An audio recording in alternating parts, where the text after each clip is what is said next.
Welcome everyone to the 18th episode of Conversations with T. This is your host T, and I'm here with someone who I've met in uni. She is such a wonderful person, and we bonded the day we met. I had so much fun participating in the mini sports tournament with her and the other ladies where we played dodgeball, tug of war, and a very informal game of volleyball. She's majoring in immunology, and I'm really excited to have her in my podcast. How have you been, Neha? I've been good, just a bit, swamped from work, but nothing I can't handle. Thanks so much for joining me today. I've noticed that you're quite the social butterfly as you get along so well with people whom you meet for the very first time. Yeah, I actually wanted to ask you something about that. Do you find it easy to befriend new people in general, or is this a skill that was developed over time? So it's weird that you say that because I don't think of myself like that. And usually when I'm like going up talking to people, it's actual physical effort. Mhm. Because I think so. This is my fourth year at this uni. And my first year, I remember I barely talked to anyone at all, even at the Islamic Society or anywhere else, just like course mates. It took those 2 years of, not having as many, people to reach out to, especially over COVID, that I realized I should probably be talking to people.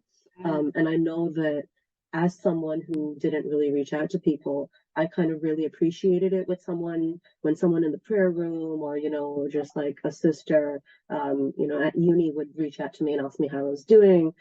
So I think this last year and this year, I've tried to kind of, and it becomes so much easier when you're saying just salam to someone because you already have, a starting point for a conversation. So I've just been trying to say salam to anybody who like catches my eye for too long.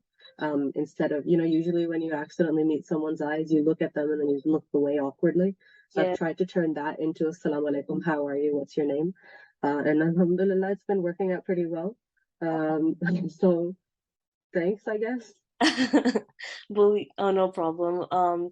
Yeah, you should take my word. I really admire and appreciate how you're so social in my eyes, that is.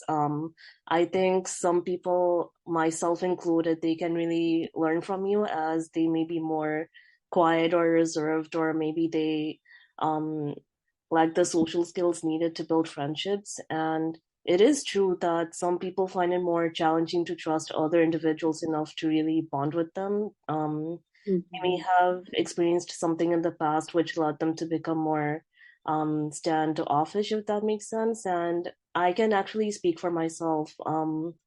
I didn't really have a lot of good friends as I was let down by them. I felt belittled or insignificant because I wasn't as popular, cool, and inverted commas or mainstream as our peers. And a number of them even bullied me. And um, I I became so fed up with feeling as if I wasn't worth it until I reached a point where I became very wary and perhaps even uncomfortable with the idea of opening up. And even though I can talk to people, I would say that I'm a bit difficult to know on a more personal level because I'm generally a very reserved individual and I tend to get awkward when I meet new people. Oh no, I'm sorry. I'm so sorry to hear you had to go through that. I can't like, alhamdulillah, I can't relate, but I can definitely understand how, going through something like that, would, just affect your, um, kind of openness and, the willing to interact with people. But I also, I do feel this. There are like I don't know what's going on with them. Like I didn't know, what your backstory was before I met you, but there's definitely some people that you feel either you think that maybe they're just socially awkward or maybe they don't want to talk to you or something. But I feel like for me especially, it's I keep coming back to this, but for me, like Islam as a religion helps me kind of be like, don't, even if you feel awkward talking to someone, don't let that, be your judgment of them. Don't be like, oh, this is an awkward conversation, I'm not going to talk to this person anymore. Yeah. Kind of. because you're not like fundamentally the way I think of it, you're not really doing it because you want to get fun friends out of it, or you want to find someone who you can hang out with all the time. Like a big part of it is just like doing a good deed, doing reaching out to someone for the sake of Allah subhanahu wa ta'ala. And that doesn't necessarily have to feel amazing for you. It's just sometimes you just do the right thing, kind of. I know it's like a conversation and I'm making a big deal out of it, but that's kind of how I think about it. Yeah, and the thing is, you don't really have to make things very hard for yourself when you talk to people for the very first time. You can make your conversations more interesting and engaging by listening to their stories, asking them questions, sharing something about yourself, etc. And when you do find something in when you do find something, when you do find that you have something in common, then you can just expand on that. It doesn't have to be complicated, as I mentioned previously. At least give it a shot, and that would be better than doing nothing, right? Yeah, for sure. And sometimes it's not going to work out, but then sometimes you'll surprise yourself, and you'll find someone who has like five things in common with you, and you won't be able to stop talking. So, some of it is just trial and error. Yeah, and um coming back to what we touched upon regarding certain individuals being socially awkward, I would say that it is understandable that they would want to be extra careful or maybe not, for those who do want to be extra cautious when it comes to befriending others. But even though that is understandable, the thing is, if we keep cutting people off, we could miss out on the opportunity to, really build solid and meaningful relationships with people who could be good for us. And yeah, even though it's great to be selective and whatnot, there needs to be a balance, obviously. You shouldn't be an open book to every single person you come across, and at the same time, don't be someone who wants to be alone for the rest of their life, because we're human after all. We need to connect with one another if we want to be healthy. And socializing is very important for our well being, if we want to acknowledge that or not. And even if you're super introverted, you need some sort of interaction with other people so that your sanity won't become compromised. Some and these people who do act more cautious, they may do it as a way to product sorry as a way to protect themselves from getting hurt again. And they may think that they're playing it safe by doing that, but they're just going to end up becoming even more lonely and isolated and misunderstood, and that's obviously not good for them. And this isn't me coming from a judgmental place, this is just out of concern. What are your thoughts on this? Hmm, that's interesting. Okay. Um, I, again, no first-hand experience or anything, but I definitely agree because so I don't know what it's like to, push people away because I'm scared, but I do know what it's like to not have people around me, Mm-hmm. because so I'm an international student and like for the past, let's say 3 years, because I don't think COVID really counts. I've been living in a country where I don't really know anyone. I don't really have family here. My parents, who I've lived with my whole life, aren't here. So a lot of times it is, I do feel that like, that I need someone that I can talk to or, just be around.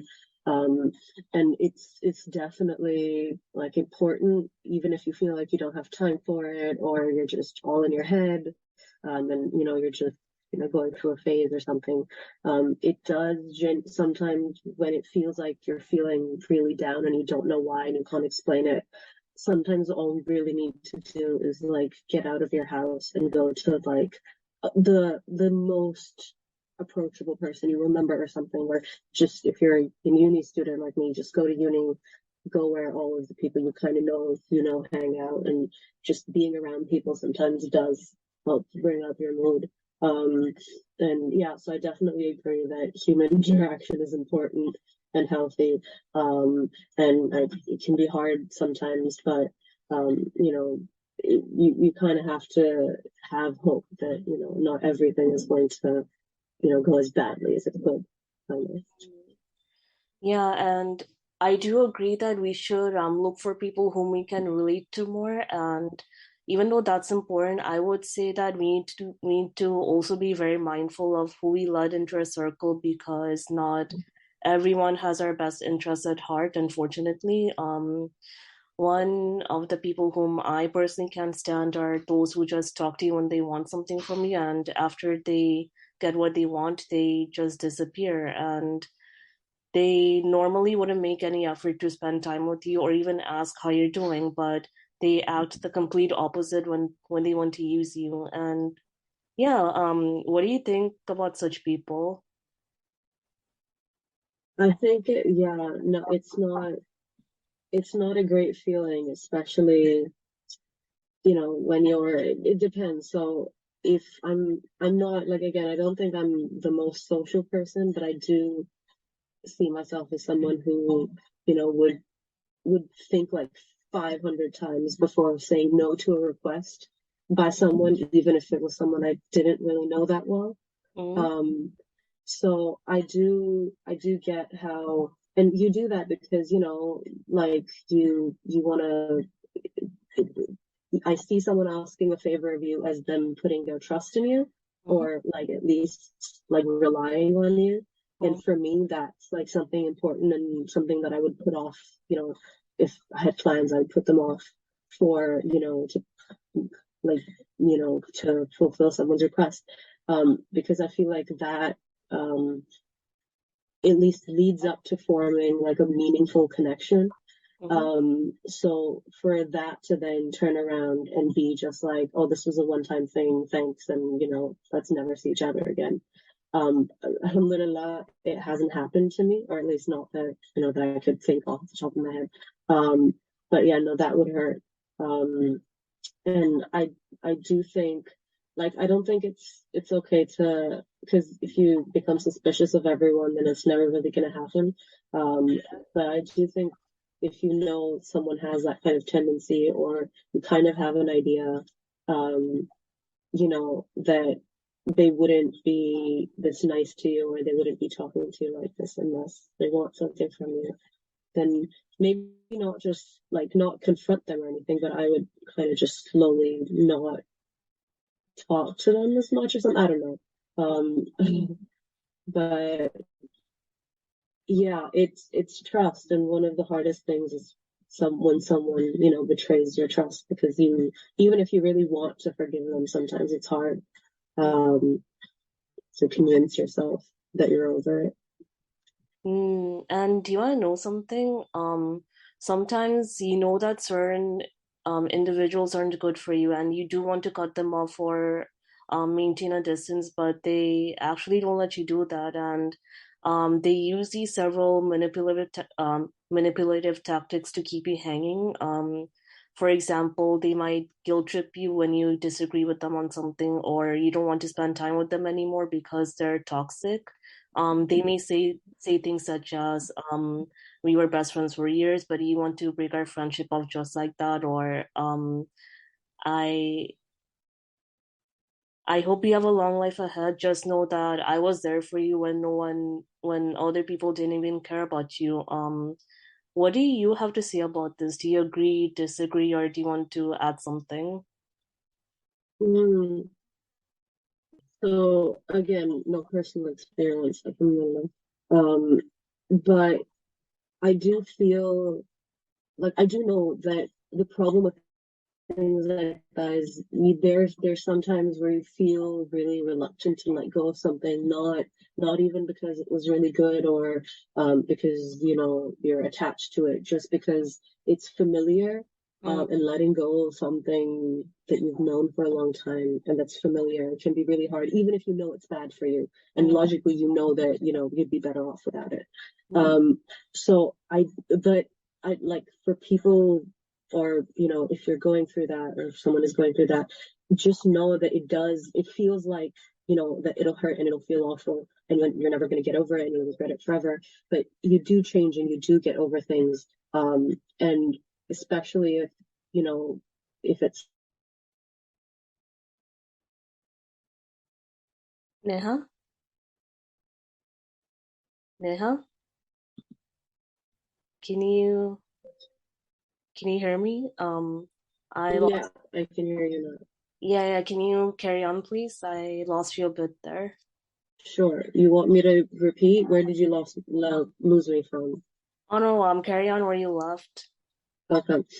Um, yeah, no, so I was saying that even if sometimes it feels like, you're going to regret it forever and it's going to hurt forever and blah, blah, blah. Sometimes there's an event like you meet a person, you meet someone else who like you really relate to, or someone who understands you better, or even like a circumstance, a change in your life that makes you think about something differently, and you'll look back on it and be like, huh, why was that so hard? Like it doesn't seem that difficult now. So just have hope that, we do change. And we as humans, alhamdulillah, have the capacity to move on from things, um, and let go of things without, them haunting us forever. So you just have to be strong in for that moment, for that decision. Um, yeah. Yeah, yeah, yeah. And one advice that I would give to the listeners is to find people who make you feel accepted. And believe me, I people who prefer others over you because of popularity or other rubbish reasons are they're not worth it, obviously. And this may sting a little, but I'd rather be honest than sugarcoat things to you. But if your friends are like that, then they're just showing you that they don't value or respect you enough, because if they did, then they wouldn't run after other people and make you feel unimportant. And that's something which you should think about, really. What do you have to say about that, Neha? Yeah, like again, you like introduced me as being like, you know everyone and blah blah blah. But I've always kind of found myself like, through high school and stuff, being like always outside of the main like, circle of whoever's popular or whatever. And not in the like I have something against them, just like I've never been part of that Hmm. kind of. Hmm. Um, and stemming from there, again, this is all like bystander opinion. But it feels like, yeah, it feels like I never understood why you would kind of, like lie to someone or, tell someone you're going to be there, but then like bail on them and things like that. Just, to for some sort of like status type, thing, or for someone else that you want to kind of step up to or whatever. Um, but it's like from someone who, didn't really belong to that circle. It was like, I'm just saying, it's fine outside. No, you don't have to, be friends with the most popular people to have meaningful friendships that last like longer, perhaps. So if someone is really, puts a lot of weight on that, um, then, let them do it. But things like that, especially like, when you get older, and you go through uni and stuff, who's like popular and, what's more important to people changes. Exactly. Um, Yeah. so sometimes things that seem like, yeah, so sometimes what seems like the most important thing right now, might not be in like just a year or something. Um, so yeah, I don't know. I think I went off on a bit of a tangent, but Oh no, that's fine. um, That's fine. yeah. You did bring up a really good point. Our priorities do change. At least I hope. As we grow older, I mean, we would have so many other things to worry about than, being associated with such and such person because they're popular. Thank you, Neha, for joining me today. I had a lovely conversation with you, and I hope the rest of your day goes well. And yeah, thank you once again. No problem. Jazakallah for having me. And yeah, I hope you have a great day. Thank Uh, yeah. And thanks for just coming to talk to me. It's always nice. Sometimes, when you're in a big place together, it's hard. It's always nice to have like meaningful heart to heart ish conversations with people. Yeah, it's honestly so refreshing, right? Mm-hmm. All right, Neha. Thank you. Bye bye and take care.